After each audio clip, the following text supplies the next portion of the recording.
If you want to live a successful and happy life, then you're in the right place. Hi, it's Linh Podetti here. Today, I'm speaking to Rabbi Daniel Lapin, known worldwide as America's Rabbi, to learn about the principles that's gotten him successful and happy, and how you too can learn and apply his principles to achieve a great life. Now, Rabbi Daniel is a rabbinic scholar, popular international speaker, and best-selling author. He is passionate about the Bible, but also making money. And so he blends Bible teachings with specific business principles to improve people's finances and family life.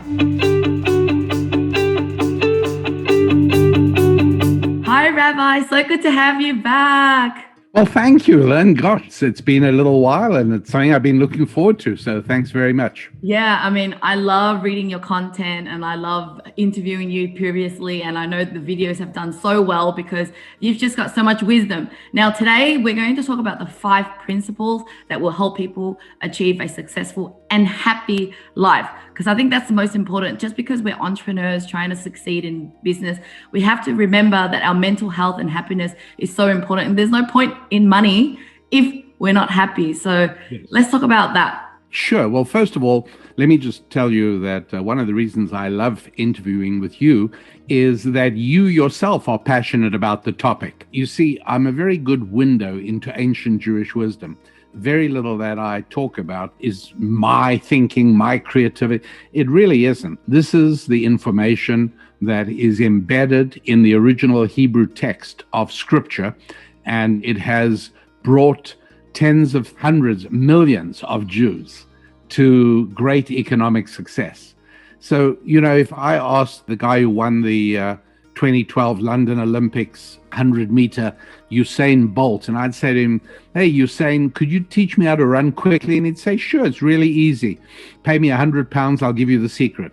Pay him the £100, and he says to me, "Rabbi Lapin, just move your legs faster." Yeah. That doesn't really work for me. So if I came up with a running program that could make anybody, male or female, thin, obese, mid-range, anybody able to run 100 meters in, shall we say, 11 seconds, I'd make a fortune.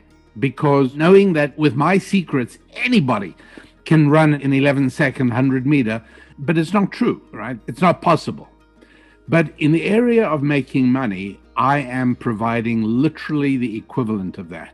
I'm not saying that, like Bill Gates, you have to have an IQ of 180 and you've got to drop out of Harvard on the cusp of the computer revolution and you've got to have a mom who's on the board of directors of IBM. No, I'm not saying anything like that.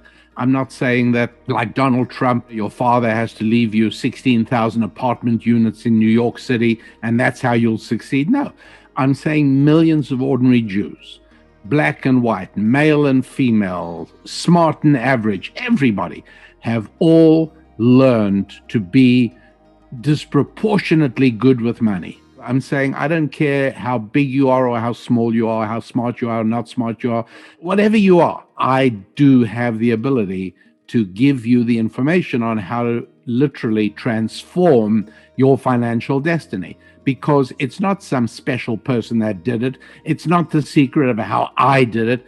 It's the secret of how millions of ordinary people, in good times as well as bad times, and in wonderfully hospitable countries like Australia, as well as in brutal and tyrannical regimes, Jews have employed these principles to disproportionately succeed with money. And that's something that all the people listening could resolve to do as well. Yes, that's really inspiring to know that everyone has a chance at this. And so let's crack into the first F. So here is step number 1. And that is to begin to understand that all complex systems are amazing. And the amazing thing is how they work together. So for instance, if I buy a brand new BMW 12-cylinder and a beautiful car, and I offer to take you for a drive, and you get in the car with me and I say, "Lynn, you're not going to believe what the speedometer does. Just take a look at the instrument panel, watch what happens." And you're going to say, "Come on, I mean, really?" And then the next thing I say is, "By the way, Lynn, try out this interior dome light. Reach up and press the button. You'll be amazed at this light." I'm kind of missing the point. I mean, these are all auxiliary parts of it. Or how about if I say to you, Lynn, this has got fabulous brakes. They've actually put on Brembo twin caliper brakes on this car. And you say, okay, great, that's part of it. But, let's talk about how it goes. Let's talk about the suspension, how comfortable it is. The answer is all of these things make up the whole. And they all have to work together. So here's how easy it is to make a mistake. You would think that if I decide that I want to build the best car in the world, right? I'm like Elon Musk, I'm ready to go. So what I do is I go to my engineers, I say to them, I want you to go all around the world, look at every car and find the very best engine there is. And they come back and they show me a W10 cylinder 6-liter engine that's used in the Bentley. And they put it on the floor in front of me and they say, this is it. This is the best engine. Okay, great. That's really terrific. Now I say, go and find the best transmission. Now go and find the best brakes. And then I say, now go find the best kind of body of the car. And then when all this is put together, you'd think that maybe we'd have a really good car. The problem is that none of these components were designed to work with each other. The genius of buying a Bentley or an Audi or a BMW is that all the parts work properly with one another. It's not as if I could take, what's an economical car that sells in Australia? Do you have the Hyundai? Yes, Hyundai, Toyota. Okay, so take a Hyundai Sonata and you say to yourself, I want this to be a little bit better than all the other folks driving Hyundai Sonatas. And you take out the engine, you pop in my W10 big engine. It's not going to make your car better because it wasn't designed to work with that. That engine won't match with the transmission. It'll overpower the brakes. The genius of complicated systems are not the components. It's the integration of how it all works together. And we human beings are exactly like that as well. It's bizarre. If you look at somebody who decides he wants to develop his biceps, and all the person does is work on his biceps, nothing else at all. He doesn't care about cardio exercise. He doesn't care about nutrition. He doesn't care about his breathing. He doesn't care about lungs. All he's doing, it's bizarre, and he's not going to be successful. He'll have these huge overdeveloped biceps, but he'll have spindly legs and very little lung capacity, and it's not a success. People intuitively realize that we human beings have to develop the whole human being at the same time. And our lives are just like that. How much of a success is it if you make a lot of money and you have no family at all? Mm-hmm. And you sit with your bank statements, when you're an old person, and you look around and you realize there's not a single human being who cares if you live or die. There's not a single person who's interested in what you have to say. And the only people who do hang around you are the people you pay. Mm. Yep. And then the other way around, if you're just sitting there hugging your family and don't care about finance, that's exactly right. Your family. Yeah. That's exactly right. It's tragic when people can't support their families and can't pay. It's awful. How do we do this? Well, we do it by recognizing that there are 5 components to the holistic human being. There are 5 aspects in your life. And if all of these 5 are in good shape, then I guarantee you there should be 2 bald spots in the carpet next to your bed where your knees go every morning when you offer prayers of gratitude for your life because you got no complaints at all.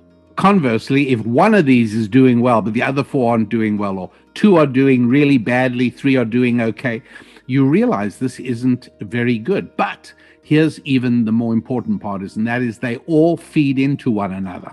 It actually doesn't even work other than in rare circumstances. For ordinary folks like most of us, it doesn't even work to try and focus on only one.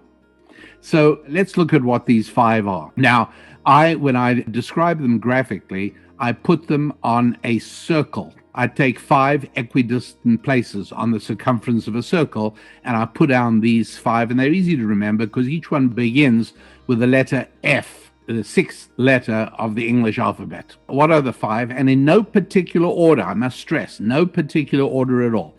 Okay, so the first one is fitness, your own physical fitness. Obviously, you got to take care of your physical fitness. It goes without saying.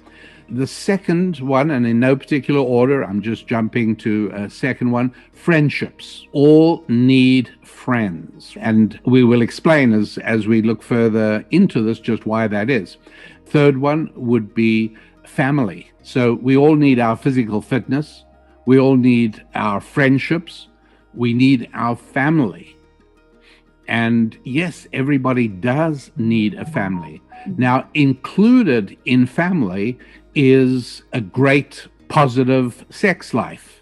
Because, no, it is, because when you think about it, the whole reason that you're able to, have a family dinner and get together with uncles and aunts and cousins, and it's a big, loud, wonderful, rambunctious get together. The only reason that happens is because a generation or two ago, grandpa and grandma's eyes met across the room and they found ecstasy in one another's arms. And from that flowed the family of the generation of your parents, and they all did the same. And then out came your generation. So you got cousins and uncles and aunts, all because of the miracle of sex. That's really what it is. So family includes quite a lot of things. Yeah. So you've got your fitness, you've got your friendships, you've got your family, and then you've got faith. Now, faith is a tricky one because many of the people whom I teach, many of the people who listen to my podcast, and many of the people who are with us right now are people who are not particularly religious, people who don't think much of the world of faith and who probably have never even opened the Bible. Mm-hmm. And so this one is a little harder to understand.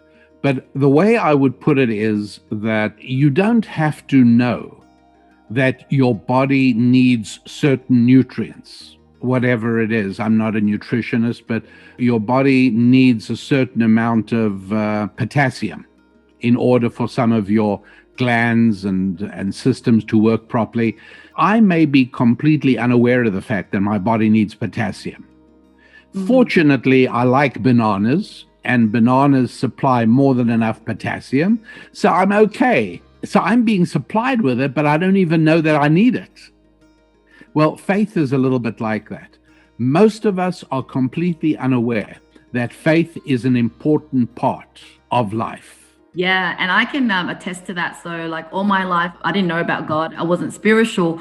But the one thing that changed my life was becoming more spiritual 10 years ago, which then transcends into the other F's. But I did not know that was important because no one teaches you. You need to follow your spiritual side. You just go for it. Nobody does at all. And in fact, on the contrary, most of the cultural indoctrination is attacking faith.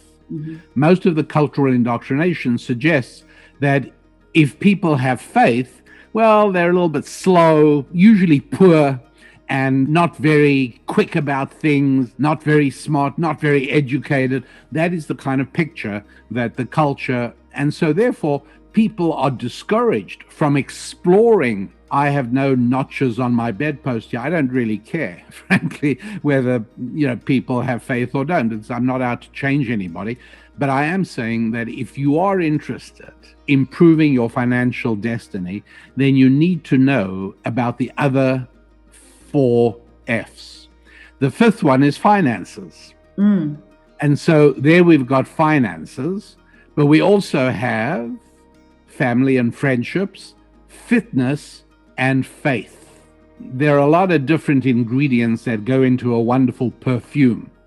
One of them is a substance extruded by whales, and this stuff is called ambergris. Mm-hmm. Now, as a sailor, I've actually seen this stuff floating out on the ocean. A lot of people think it's whale poo. I don't believe it is, but it smells about the same as you'd imagine that would smell. It's pretty awful stuff. So if I were now tasked with the job of creating a beautiful, seductive perfume, I'd think to myself, you know what? How about we leave out the ambergris? I don't really think it's a good match for what I'm... Well, the funny thing is your perfume is going to be a failure because all the ingredients have to go in there. And the same is with our life. You might say, I don't care much for faith, or, you know what, I don't care about fitness. I'm not into bodily. I don't care about that. Or you might say, I'm not into whatever it is. I'm not a gregarious kind of person. I'm an introvert. I'm not into friendships. I'm sorry to tell you that the perfume will stink. It doesn't work. You can't leave out any of the ingredients. And just one closing word on faith, if I may, Lynn. If I work out in the gym, the muscular strength and endurance that I build is useful in a lot of different areas. So if my wife asks me to move the furniture one Sunday afternoon, I'm able to do it because I built up my muscles. And the same thing is true of faith. If I have worked on a God-centric view of faith, and I've been trying to introduce that into my life a little bit at a time, it's really helpful because when I make an investment, guess what one of the qualities I need is? Faith. Yep. I think I have a artwork right there that has the faith word right there, because I think that was one thing that kind of got me through my hard life. You know, the only hopeful thing that pulled me through. Come back to the 5 F's. All right, people get it. All right, fine. I need to get on all this, but how do I get it on? Or if I kind of lack in a lot of these areas, what would be your... So the first thing I would say on the road to this is, this may sound funny given what we're doing right now, but I would say cut back dramatically on the amount of time you spend on video entertainment and start reading. Obviously, people should watch this show. That goes without saying. You can watch positive and empowering things that will add value to you, just not the soap opera, Netflix. And here's the great thing, Lynn, that'll free up a lot of time for people because nobody realizes. You know, I recommend everybody gets this little app that tells you how much time you spend watching video during the week. And I promise you, by the end of 7 days, you will be horrified. Yes. Because those are hours of your life you don't get back. Yes. So tip one, find time, make time, because then you can... make time, and you can do that by just deciding, hey, you know what? Entertainment is overrated. It does nothing for you. It does nothing for you at all. There's nothing. It leaves you with no asset. It doesn't increase your anything. And even worse than that, it helps to dumb you down. So I'd say step number one is make a very firm and deliberate resolution to cut back on video entertainment and then start reading good material. An example of which I would humbly suggest is Business Secrets from the Bible by Rabbi Daniel Lapin. Yes. I love that book, and we're going to dive deep into that in the next video that we'll do together. With learning more, are you suggesting that you do this thing kind of like schedule weekly, monthly, or is this every day there is a portion of your time dedicated to something like this? Because I know for myself, I've kind of designed my day to actually hit those 5 F's, and I can attest that my life is looking so much better because I've been doing that. Right, Lynn, and that's exactly the point. The reality is that nothing that you fail to measure can you ever hope to improve on.